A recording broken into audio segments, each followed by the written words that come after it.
Welcome to RNN and our three-part interview with Dr. Frank Snchez, the newest president of Rhode Island College. You might ask yourself why. Why are we going to devote this time to Dr. Snchez? Well, that is because we believe that education is key to transformation. We believe education, change, getting better, always learning, directly, indirectly, through others, with ourselves, is key to building this better world. And as you think about, and you listen and you watch, Dr. Snchez coming all the way from Cheyenne, Wyoming to Rhode Island College in Rhode Island, what is the thing that brings him here? It's all about quality of life. Enjoy segment one.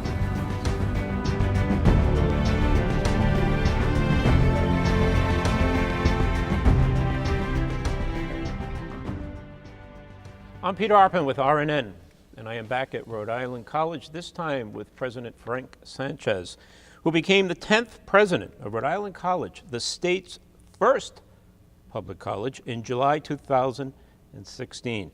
Dr. Snchez oversees the college with an annual operating budget that exceeds $190 million. We're going to have to get that cut by the end of the show, and supports approximately 12,000 students on campus and across the state. Dr. Snchez, welcome to RNN. Oh, thank you so much, Peter. Happy to be here and to talk about some of the great things that Rhode Island College is doing in the form of sustainability, educating our students, and some of that, actually, you mentioned our budget, some of the things we're doing to redirect the use of that budget by becoming more efficient on the sustainability side. Ultimately those investments and that return. But I want to really goof things up a little bit. I like driving my executive director crazy, so he'll be pulling his hair out for a little while.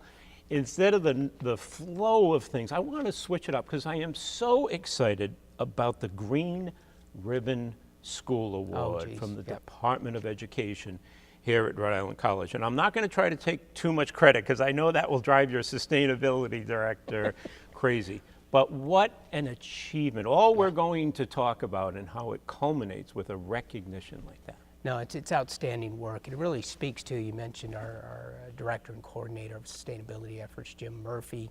But it's really a group effort. It's our facilities folks, certainly our faculty and staff and the education they do in the classroom, and our students. It's all hands on deck at Rhode Island College, from our faculty to our administration to our students, doing incredible work on the sustainability front.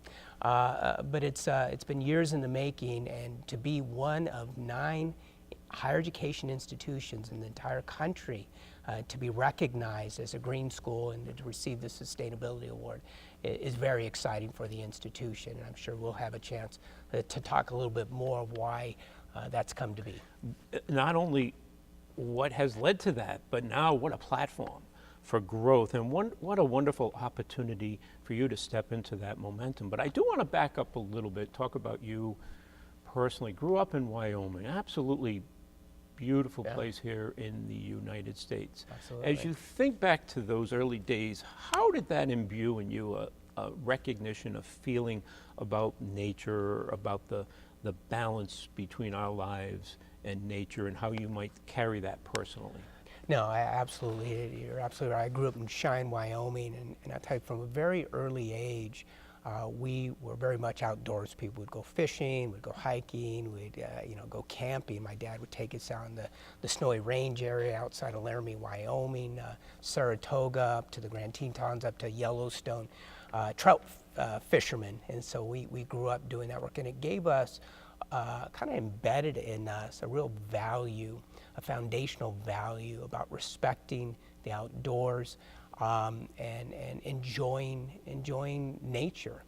And that has always stayed with me. In fact, I'll be real honest with you, one of the real attractions to Rhode Island as an outsider coming from New York City was coming to a state where there's just this beautiful outdoors in the parks and recreation and kind of the nature that this state has to offer that was real attractive to me. But from a very early age, this was very much part of our life and part of what we've learned, 50 years later, have learned to be part of our work on a daily basis. And I'm so glad you mentioned coming to Rhode Island. So then you jump in your career, you're in New York City, pretty well-known urban center, but well-known for sustainability too. But Right. Rhode Island's a bit of a mecca, and certainly Rhode Island College. But when That's right. you think about quality of life here, and we've preserved over 50% of our land still in nature here in Rhode Island, then that was an attraction for you, as I think it is for others. No question, no question. So I was in New York City for the last 5.5 years, and my family and I knew that it was not going to be the long-term place for us.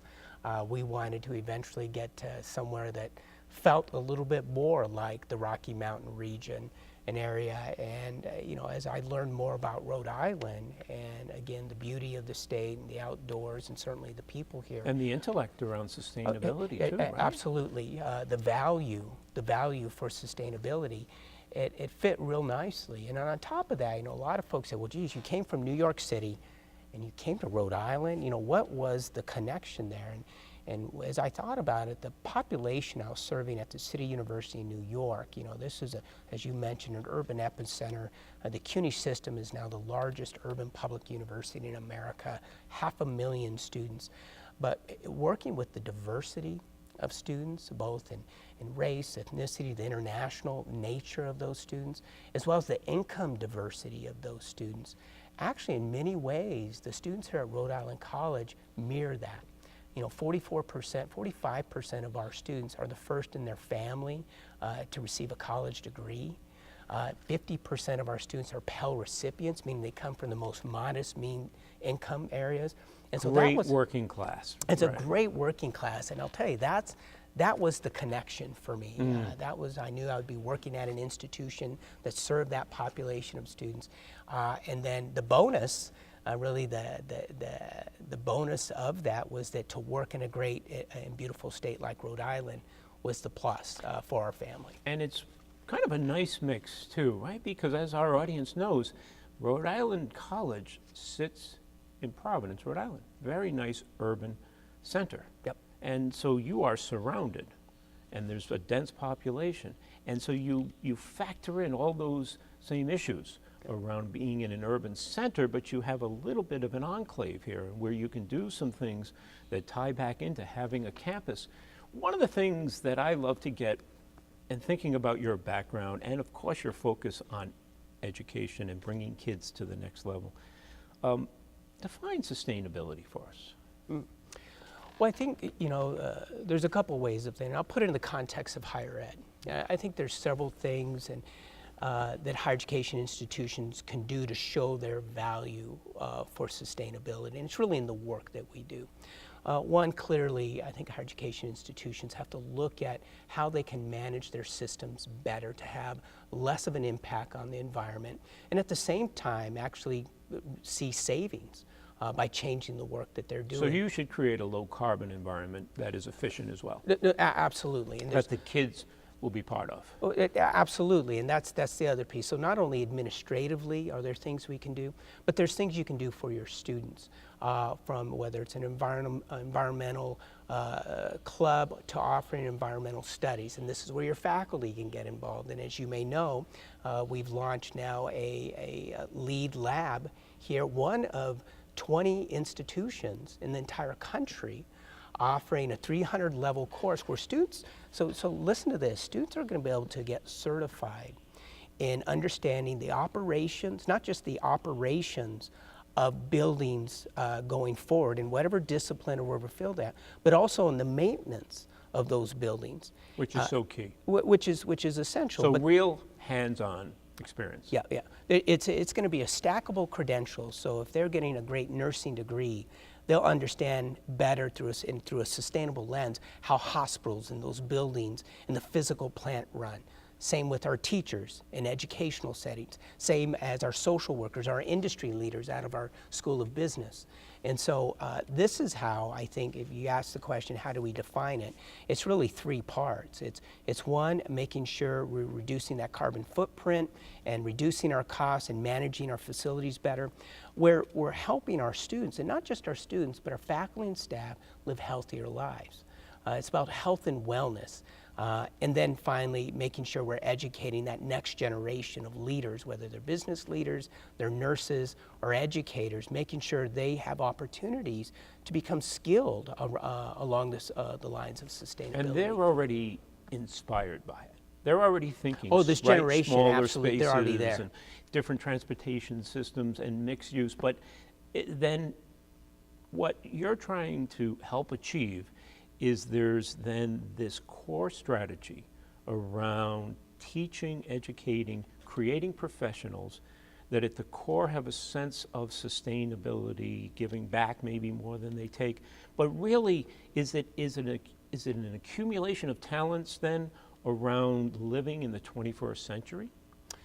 I don't know if it's an accumulation of talent. I think what it is, it's further inspiring a value that I think, that, again, this generation, they're coming in far more aware, far more understanding of sustainability issues, and certainly my generation, probably your generation. And is that in a practical way as well? Well, not necessarily. Right. And so that's where I think our role is. It's feeding that value and maybe that inspiration and that passion around sustainability and applying it, making it practical. To the real world. To the real world. What does this situation. look like if I'm going to get a job as an industry leader? What does it mean to me? And from an economic lens, from a physical plant lens, it's being able to apply it and make it tangible, make it real for our students. Again, I think they have those values. I think at Rhode Island College, it's a great setting then to say, okay, how does this work in the real world?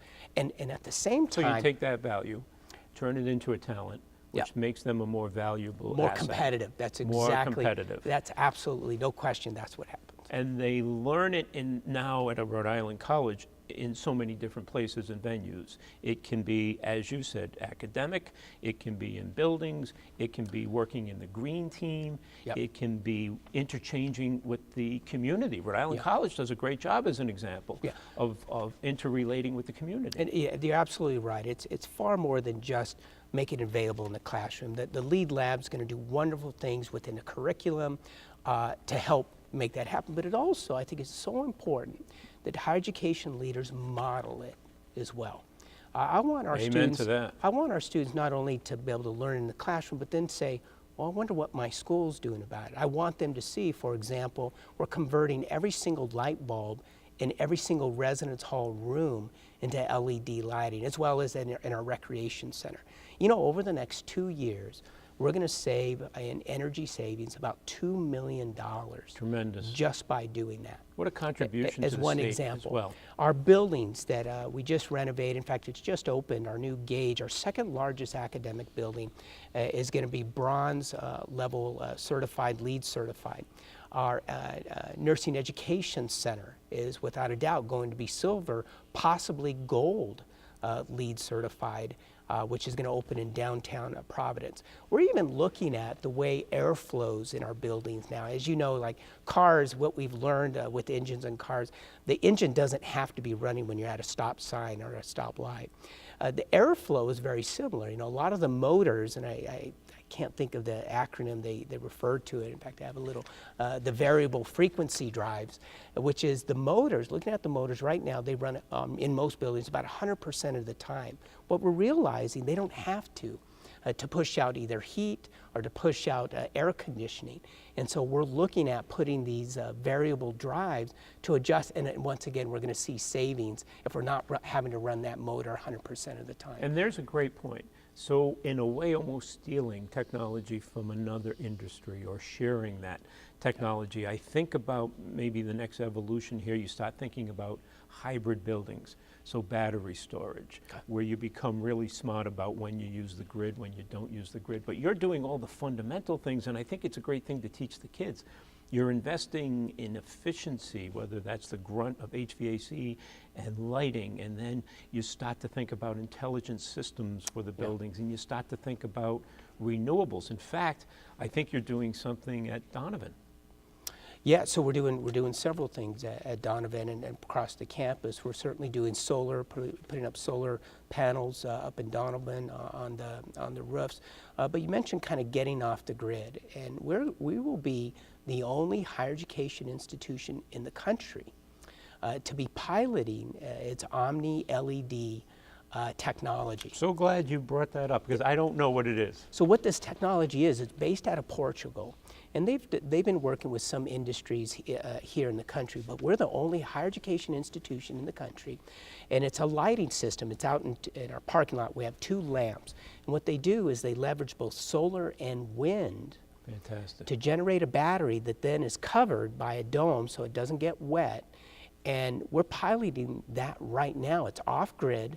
And you know, it's a great way to show leadership, but to really begin to talk about that next generation of lighting and how it can be used in so many different ways. So you capture 2 forms of renewables, which has been a goal for the industries for a while, right? Because the sun's not always shining, the wind's not always blowing. Maybe in Wyoming it is. Well, it's windy oftentimes. Yeah.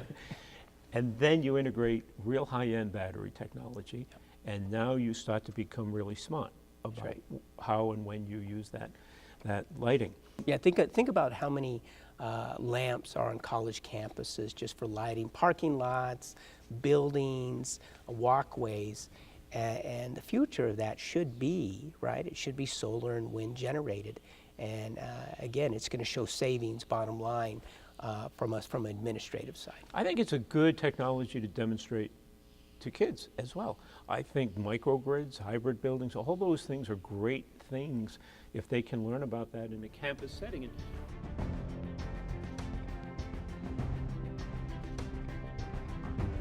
So 2 things stood out for me in that first segment.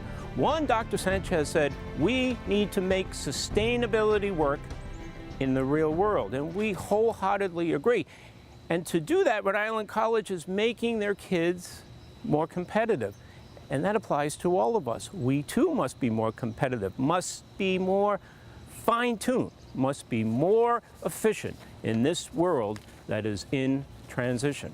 Well, coming up in part 2, we continue the conversation with Dr. Snchez, and we're going to delve into 5 strategic pillars for the school and how that impacts not just the students and not just the faculty, but the community as well.